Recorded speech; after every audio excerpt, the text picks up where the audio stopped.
ఇది ఇప్పుడు జరుగుతున్నాయి అన్నమాట. దీని వెనక జియో పాలిటిక్స్ చాలా ఉన్నాయి. నేను చెప్పేది చూడండి, వీళ్ళ కంట్రోల్ ఎవరు చేస్తారు?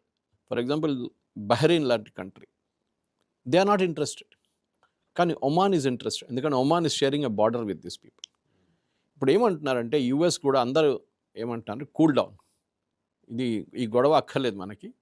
అక్కడ ఆల్రెడీ మనం మిగతా ప్రాబ్లమ్స్ ఫైట్ చేస్తుంటే హూతీల గురించి మీరు ఇద్దరు కొట్టుకుంటే వాళ్ళు నవ్వుతారు కూర్చొని పక్కన. Let us sit across the table and sort it out.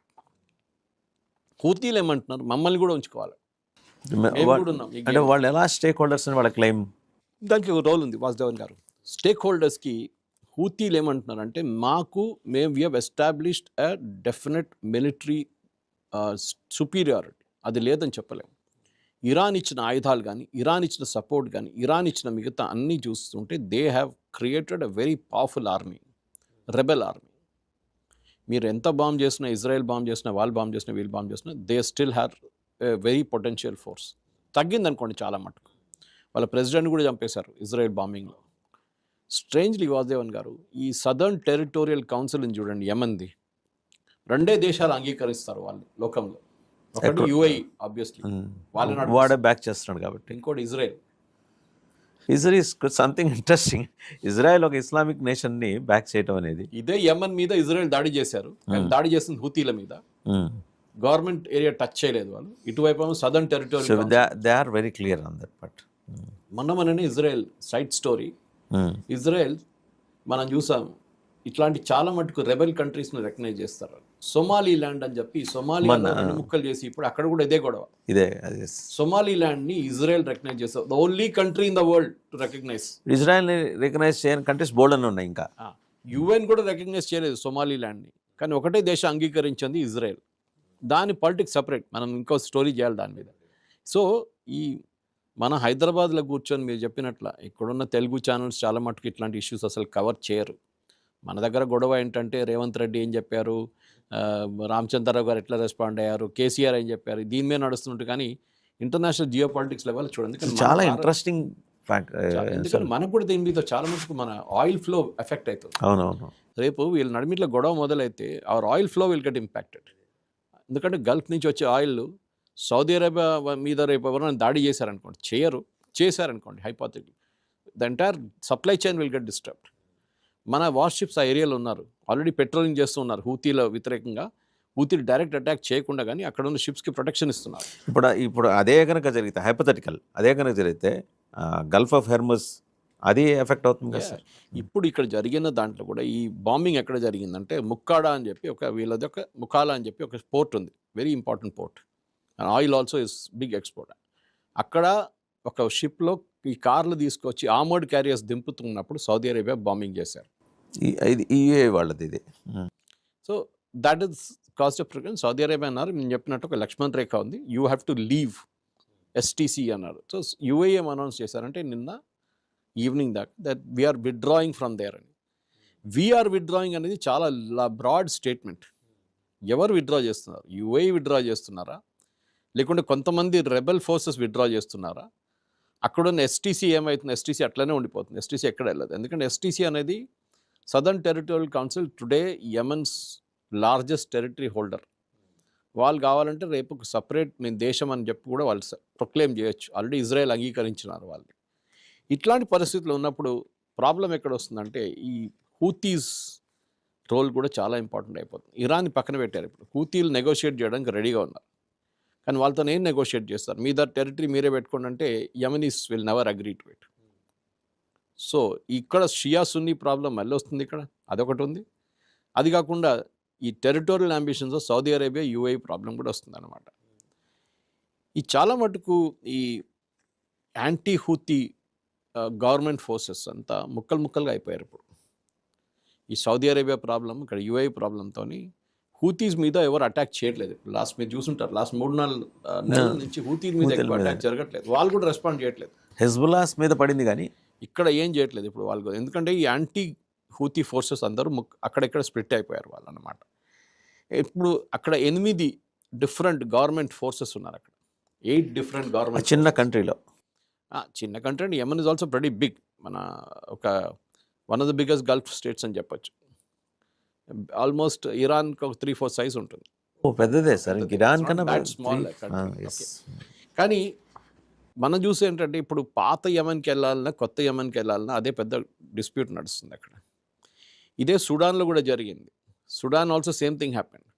సొమాలీలాండ్లో కూడా ఇదే జరిగింది. ముందు 2 సెపరేట్ కంట్రీస్ ఉంటే దాన్ని ఒకటి చేశారు.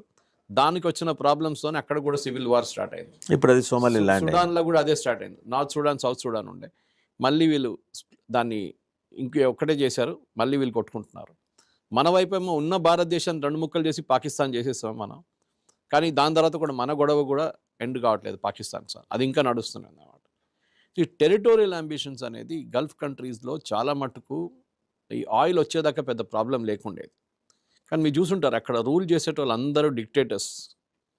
ఓకే, మీరు Saudi Arabia has become really modern. ఆయన ఇప్పుడు ఎంబీఎస్ మొహమ్మద్ బిన్ సల్మాన్ ఏమంటున్నారంటే నేను సౌదీ అరేబియాని యూరోప్గా తయారు చేస్తాను బై 2030 అని. లిక్కర్ బ్యాన్ తీసేశారు, మహిళలకి లైసెన్స్ ఇచ్చారు, ఓటింగ్ రైట్స్ ఇచ్చారు, చాలా మటుకు మోడర్నైజ్ చేశారు సౌదీ అరేబియాని. You won't recognise the Saudi Arabia of 1992 ఇప్పుడున్న సౌదీ అరేబియాకి చాలా డిఫరెన్స్ ఉంది. ఎందుకంటే వాళ్ళు చూస్తున్నారు ఎక్కడెక్కడ ఇన్వెస్ట్మెంట్ తీసుకురావచ్చు మనం. ఎందుకంటే ఆయిల్ అనేది ఎప్పుడు ఉండదు. It will not be there for next 50-60 years. తర్వాత ఆయిల్ అనేది ఉండదు.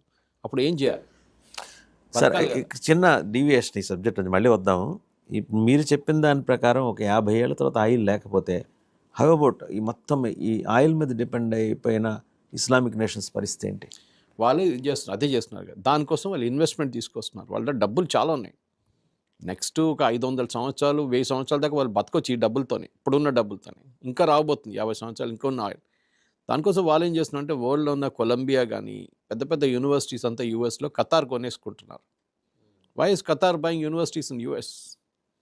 ఇది వీళ్ళ మెయిన్ స్ట్రాటజీ అనమాట. అంటే రేపు మా సిటిజన్స్ ఎడ్యుకేటెడ్ అయిపోవాలి, వాళ్ళు పెద్ద పెద్ద టెక్నాలజీ కంపెనీస్లో పనిచేయాలి, మా వైపు టెక్నాలజీ కంపెనీ కూడా సెటప్ చేసుకోవాలి. మీరు యూఏఈకి వెళ్తే, యునైటెడ్ అరబ్ ఎమిరేట్స్కి వెళ్తే, షార్జాలో ఉన్న emir he is very fond of education. ఆయనేమో నేను మొత్తం షార్జాని ఎడ్యుకేషన్ హబ్గా చేసేస్తాను లోకం అంటున్నారు ఆయన. The same thing Saudi Arabia కూడా ట్రై చేస్తున్నారు. అన్ని గల్ఫ్ కంట్రీస్కి వాళ్ళు తెలుసు ఒక టైంలో ఇవ్వాలి కాకపోతే ఎక్సెప్ట్ ఫర్ యూఏఈకి ఆయిల్ లేదు. వాళ్ళు ట్రేడింగ్ కోసం వాళ్ళకేమి వాళ్ళు ట్రేడింగ్ చేస్తారు అంతే. ఇక్కడ నుంచి బంగారం వస్తుంది, ఇక్కడ నుంచి బంగారం వెళ్ళిపోతుంది, అక్కడి నుంచి మెషినరీ వస్తుంది, ఇక్కడ నుంచి మెషినరీ వెళ్ళిపోతుంది అంతే. వాళ్ళకి అదే they do only trading, facilitator అంతే. But at the same time వాళ్ళ డబ్బులు చాలా ఉన్నాయి. And they are 7 Emirates separately. అదొకటి. Emirates are rich in cash. Cash లేదని కాదు వాళ్ళ దగ్గర. కానీ ఇప్పుడు వచ్చిన ఈ గొడవకి ఏంటంటే ఇప్పుడు యూఏఈ కూడా వాళ్ళు విత్డ్రా చేసుకుంటా అంటున్నారు. కానీ దీంతో నాగుతుందా అనేది పెద్ద ఒక ప్రాబ్లం వస్తుంది. ఎందుకంటే ఈ సదర్న్ ట్రాన్సిషన్ కౌన్సిల్ మీద సపోర్ట్ యూఏఈ మెయింటైన్ చేస్తారు, వాళ్ళు ఎప్పుడు ఆపరు. కానీ ఏం చేస్తారు, పొలిటికలీ ఇది ఒక పెద్ద ఇష్యూ అయిపోయింది వెస్ట్ ఏషియాలో వాసుదేవన్ గారు. ఎందుకంటే నిన్న దాకా మోరర్లెస్ కొంచెం శాంతిగా ఉన్న ప్లేస్ సడన్గా ఇంత పెద్ద గొడవగా మారిపోయింది. ఇప్పుడు ఇజ్రాయెల్ మీద నుంచి ఫోకస్ యెమెన్ మీదకి పడిపోయింది కదా. ఇజ్రాయెల్ అసలు ఏం లేదు అక్కడ. Nothing is happening there now. గాజాలో పీస్ టాక్స్ అయిపోయింది. Gaza is a peace zone now. But going forward, ఎందుకంటే ఈ 1990లో ఉన్న యునైటెడ్ ఎమిరేట్స్, దాని తర్వాత 94లో ఈ వార్ మొదలైంది. ఇప్పుడు దాని తర్వాత హూతీలు వచ్చారు. హూతీల నడిమిట్లో అక్కడ గవర్నమెంట్ పడిపోయింది. గవర్నమెంట్ దగ్గర ఇప్పుడు ఉన్న చిన్న ముక్క ఒక 20% ఉండొచ్చు. ఒరిజినల్ కంట్రీది 20% గవర్నమెంట్. ఇది ఎస్టీసీ చేతిలో సదరన్ ట్రేడ్ కౌన్సిల్, అది ఎస్టీసీ సౌత్లో ఉంటుంది అన్నమాట. ఫర్ ఎగ్జాంపుల్ మ్యాప్లో కూడా చాలా మటుకు clear that is being supported by UAE. అది చాలా ఇంపార్టెంట్. ఎందుకంటే మనకు మ్యాప్ చూస్తే కూడా మీరు బహుశా చూపించచ్చు, కానీ మీకు ఎక్స్ప్లెయిన్ చేయడానికి ఒకవైపు హూతీలు ఉన్నారు. Okay, they are towards the one side of the country, the other side government దగ్గర ఉంది. Either part of it is with the Southern Council STC. ఈ 3 రీజన్స్ సపరేట్గా ఉన్నాయి. అండ్ మీ రెడ్ సీ ఇక్కడి నుంచి వస్తుంది మీకు పక్క నుంచి. So this entire thing control చేసేది ఎవరన్నది, they will control a large amount of oil flowing from లోకంలో, ఎస్పెషలీ గల్ఫ్ రీజన్ నుంచి వస్తున్న ఆయిల్, మలక్కా స్ట్రైట్స్కి వెళ్తున్న ఆయిల్ ట్రేడ్ అంతా కంట్రోల్ చేస్తారు వాళ్ళు. దానికోసం ఇరాన్కి అంత పెద్ద ఇంట్రెస్ట్ ఉంది. ఇరాన్కి హూతీలకి ఏం ప్రేమ, అంత పెద్ద ప్రేమ ఏం లేదు వాళ్ళకి. వాళ్ళు జస్ట్ వ్యాపార ప్రయోజనాలు. వాళ్ళు ఏంటంటే రెడ్ సీ నుంచి మనం కంట్రోల్ చేసుకుంటే ఇరాన్కి సౌదీ అరేబియాకి ఎప్పుడు పడదు. ఓకే, ఎందుకంటే ఒకటి షియా సున్నీ ప్రాబ్లం వాళ్ళది. దానికోసం మీకు గుర్తుంటుంది, కొన్ని సంవత్సరాల ముందు అక్కడ పెద్ద గొడవ జరిగినప్పుడు మన కాబాలో, మెక్కాలో వీళ్ళని బ్యాన్ చేసి పడేశారు ఇరానియన్స్ని. చాలా సంవత్సరాలు వాళ్ళ వీసా కూడా ఇవ్వలేదు వాళ్ళకి. హజ్కి వెళ్ళడానికి ఉమ్రాకి వెళ్ళడానికి వాళ్ళకి వీసా కూడా ఇవ్వలేదు వాళ్ళకి. తర్వాత కొంచెం సర్దుముద్దారో వాళ్ళు ఇప్పుడు ఇస్తున్నారు వాళ్ళు. ఇరాన్ మీద ఎప్పుడు సౌదీ అరేబియాకి డౌట్ ఉంది వీళ్ళు ఏం చేస్తారో అనేది. సో ఈ పర్టికులర్ ప్రాబ్లంలో ఇప్పుడున్న దాంట్లో ఈ సిచ్యువేషన్లో ఈ 2 టౌన్స్ బేసిక్లీ ఈ పోర్టే కంట్రోల్ ఉంటుంది. ఈ పోర్ట్స్ 2 ఇప్పుడున్న వాళ్ళ దగ్గర ఎస్టీసీ దగ్గర నుంచి ఈ సౌదీ అరేబియా దాన్ని గుంజుకుంటారని చూడాల్సిందనమాట. హదర్మౌత్ అని ఒకటి ఉంది, ఇంకోటేమో మక్కుల, అది చెప్పాను చూడండి ముక్కల, అదొకటి పోర్ట్. ఈ 2 పోర్ట్స్లోనే ఇప్పుడు ఆయిల్ ట్రేడ్ కూడా నడుస్తుంది. ఇక్కడ నుంచి ఎవరు ఆయిల్ కంట్రోల్ చేస్తారో, ఎవరు ఆయిల్ ఫ్లో అవుతారో దాని మీద ఉంటుంది. ఎందుకంటే ఇప్పుడు దాకా హూతీలు కూడా ఆయిల్ ఎక్స్పోర్ట్ చేసేటోళ్ళు.